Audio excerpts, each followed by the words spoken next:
ভাই বাইকের চাবিটা দে তো।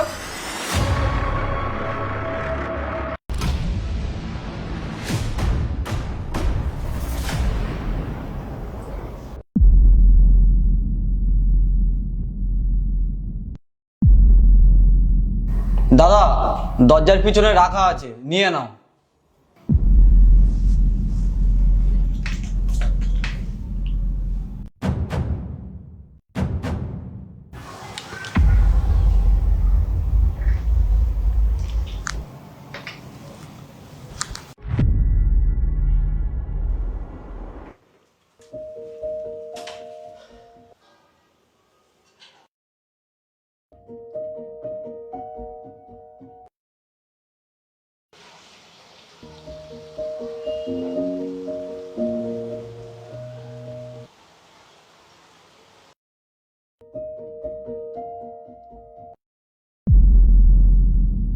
দাদা, এত রাতে তুমি কি করছো? ওই একটু কফি খাবো। বাহ, ভালো। ভাই, সব ঠিক আছে তো? হ্যাঁ, সব ঠিক আছে। কেন, কি হয়েছে? তোমাকে তো দেখে তো ঠিক লাগছে না আমার। তাই নাকি? ছোটবেলা থেকে আমি তোকে দেখে আসছি, তোর মুখে আমি কখনো দুঃখ দেখিনি। আর কদিন ধরেই লক্ষ্য করছি ওকে অনেক চিন্তিত লাগছে, অনেক মনমরা লাগছে। কবে থেকে? যেই দিন থেকে তোর বিয়ে হয়েছে সেই দিন থেকে আমি এটা লক্ষ্য করছি। কি বলতে চাইছো দাদা? দেখ ভাই, আমি তোকে ছোটবেলা থেকে দেখে আসছি, আর তুই কষ্টে থাকলে আমার কি ভালো লাগে বল? সেদিনকে দেখলাম বৌমা খাটে শুয়ে আর তুই নিচে শুয়ে। সব ঠিক আছে তো বল আমাকে? দেখো দাদা, সব কিছু তো আর বলা যায় না। আসলে আমাদের দেখাশোনা করে বিয়ে হয়েছে, তাই একটু সময় লাগবে। ভাই দেখ, আমি শুধু একটা কথা জানতে চাই, তোর দিক থেকে কোনো কমি নেই তো? দেখো দাদা, আমার দিক থেকে কি কমতি থাকবে, কিন্তু ও আমার সঙ্গে সুখে নেই। আমি আর কি বলবো দাদা। ঠিক আছে ভাই, যদি এইরকমই হয় আমি আর বৌমার সাথে কথা বলে দেখছি।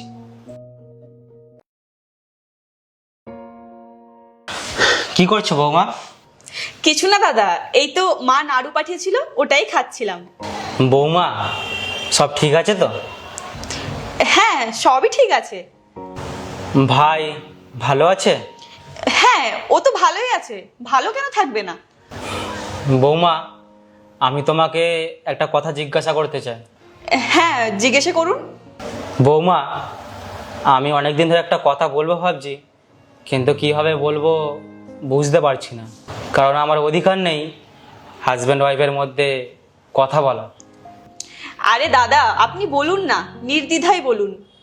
দেখো বৌমা, বাড়িতে যখন আগুন লাগে না, তখন সেই আগুনটা নেভানো বাড়ির সমস্ত সদস্যের দায়িত্ব, কর্তব্য। মানে? মানে মানে হলো, আমার মনে হয় তোমার আর ভাইয়ের মধ্যে কোনো কিছুই ঠিক নেই। না না দাদা, তোমার ভুল ধারণা হয়েছে, সবই ঠিক আছে আমাদের মধ্যে। আচ্ছা বৌমা, তুমি কি নিজেকে মিথ্যা কথা বলছো না আমাকে? ঠিক আছে বৌমা, তুমি যখন আমাকে বলতে চাও না, আমি আর তোমাকে জিজ্ঞাসা করবো না। কিন্তু একটা কথা, আমি চাই না আমাদের এইসব কথাবার্তা বাইরের লোকের কানে যাক। কিন্তু এইরকমভাবে চলতে থাকলে একদিন না একদিন তো সবাই জানবেই, সব জানাজানি হবেই। দেখো বৌমা, তোমার যদি মনে হয় এখানে কোনো কিছু সমস্যা হচ্ছে, কোনো অসুবিধা হচ্ছে, তুমি আমাকে বলো। ভাই না পারুক, আমি দায়িত্ব নিয়ে তোমার সব ইচ্ছা পূরণ করবো। আরে ভাই আছে, আমি আছি, তোমার চিন্তা কিসের? আমরা তোমাকে ভালোভাবে রাখবো, দেখে শুনে রাখবো। তুমি বলো। দেখুন দাদা, আপনি কি বলছেন আমি বুঝতে পারছি। আসলে আপনার ভাইয়ের সাথে তো আমার অ্যারেঞ্জ ম্যারেজ, তাই অ্যাডজাস্ট করতে একটু অসুবিধে হচ্ছে। আর তাছাড়া আমি তো জানতামই না যে আমার বিয়ের তারিখ ঠিক হয়ে গেছে, আর হঠাৎ করে আমার বিয়েটাই হয়ে গেল। আর আমি তখন তো বিয়ে করতে চাইনি, আমি পড়াশুনো করতে চেয়েছিলাম। কিন্তু দেখুন না, আমার বিয়েটাই হয়ে গেল। হঠাৎ করে যে কি থেকে কি হয়ে গেল আমি নিজেই বুঝতে পারলাম না। কাউকে যে বোঝাবো তারও সুযোগ পেলাম না। দেখুন দাদা, আমার মনে হয় একজন স্বামী স্ত্রীর মধ্যে বোঝাপড়া থাকাটা খুবই দরকার, আর তারপরেই তো সম্পর্কটাকে এগোনো যায়। আমার আর আপনার ভাইয়ের মধ্যে এখন কিচ্ছু ঠিক নেই। দেখুন না, এখানে জায়গাটা নতুন আমার কাছে, মানুষজন নতুন, আর এইসব আমি মেনে নিতে পারছি না। এইসব মেনে নিতে আমার একটু সময় তো লাগবেই। দেখো বৌমা, আমি তোমার সব সমস্যা বুঝতে পারছি। এখন বাবা মারা মনে করে যে মেয়েকে বিয়ে দিয়ে দিলাম মানেই আমাদের দায়িত্ব শেষ, কিন্তু তা না। মেয়েদের বিয়ের পরেই তো আসল জীবন শুরু। আমি এটা বলবো না যে তুমি ভুল, কিন্তু এখন তোমার বিয়ে হয়েছে, তোমার দায়িত্ব বেড়েছে, তোমার কর্তব্য আছে। দেখো বৌমা, আমি শুধু এটাই বলবো, মানুষ যদি সময় থাকতে সম্পর্কের মূল্যটা বোঝে তাহলে অনেক সম্পর্ক টিকে যায়, সম্পর্ক ভাঙে না। একটু সময় নাও, নিজেকে একটু বোঝাও। আমার ভাইটা কত আশা করে বিয়ে করেছে, ভেবেছিল বউকে নিয়ে সুখে থাকবে, মজাই থাকবে, কিন্তু ও যদি এরকম গুমড়ে থাকে তাহলে কোন দাদার ভালো লাগে বলো তো? আমাদের বাবা মানে ওকে আমি হিসাব মতন মানুষ করেছি, আর সেই ছেলেটা যদি এরকম কষ্ট পায়, আমি দাদা হিসেবে আমি কি দেখতে পারি? আমার খুব কষ্ট হয়, খুব কষ্ট হয় বৌমা। বৌমা, আমি তোমাকে যে হাত জোড়ে করে বলছি, তুমি আমার ভাইটাকে বোঝো। ও খুব ভালো ছেলে, খুব ভালো ছেলে, ওর মতন ছেলেই হয় না। তুমি ওকে একটু সময় দাও। ও কষ্টে থাকলে বৌমা আমি ভালো থাকি না। আমার সারাদিন চিন্তা হচ্ছে, আমি ঠিকঠাক কাজবাজও করতে পারছি না, কাজে গিয়ে আমার সারাক্ষণ এইসব নিয়ে চিন্তা হচ্ছে। তুমি একটু বোঝো বৌমা, প্লিজ, অনুরোধ করছি আমি বৌমা।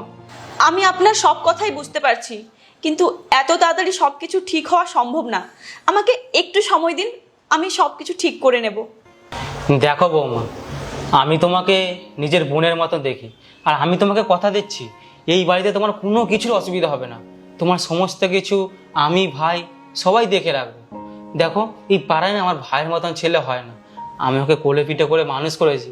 মা বাবা চলে যাওয়ার পরে ওর সমস্ত কিছু আমি দেখে রেখেছি, ওর আমি সমস্ত কিছু করে দিয়েছি। মানুষ বিয়ে কেন করে? সুখে থাকার জন্য। মানুষ একটু ডিউটি থেকে আসবে, এসে যদি দুটো ভালোবাসার না কথা পায়, এসে যদি একটু না খাবার দাবার পায়, তাহলে তার কেমন লাগে বলো তো? তুমি তো সারাদিন বাড়িতে একা থাকো, তোমার সঙ্গে যদি কেউ না কথা বলে তাহলে তোমার কেমন লাগবে তুমি বলো তো? বৌমা, তুমি একটু বোঝো আমার ভাইটাকে, ও খুব ভালো ছেলে। আমি তোমাকে রিকোয়েস্ট করছি, হাত জোড়ো করে রিকোয়েস্ট করছি। দেখো, আমি তোমার বড় দাদার মতন, তুমি একটু ওকে বোঝো। দেখো, সব ঠিক হয়ে যাবে, সব ঠিক হয়ে যাবে। সেদিন যখন চাবি দিতে গেলাম, দেখলাম তুমি খাটে শুয়ে আর আমার ভাইটা নিচে শুয়ে। ও নিচে কখনোই শোয় না, ও নিচে তো শুতেও পায় না। তুমি এর আমার কহো না বৌমা, আমি তোমার কাছে রিকোয়েস্ট করছি, প্লিজ। ঠিক আছে দাদা, আপনি চিন্তা করবেন না, আমি চেষ্টা করছি। ধীরে ধীরে সব ঠিক হয়ে যাবে। এখন এই বাড়ির পুরো দায়িত্ব তোমার হাতে। এবার তুমি দেখো, এটাকে সংসার করবে না এটাকে ভাগার বানাবে।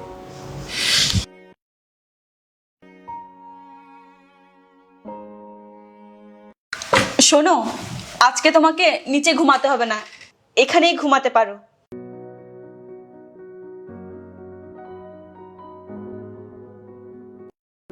শোনো, কালকে সিনেমা দেখতে যাবে? হ্যাঁ,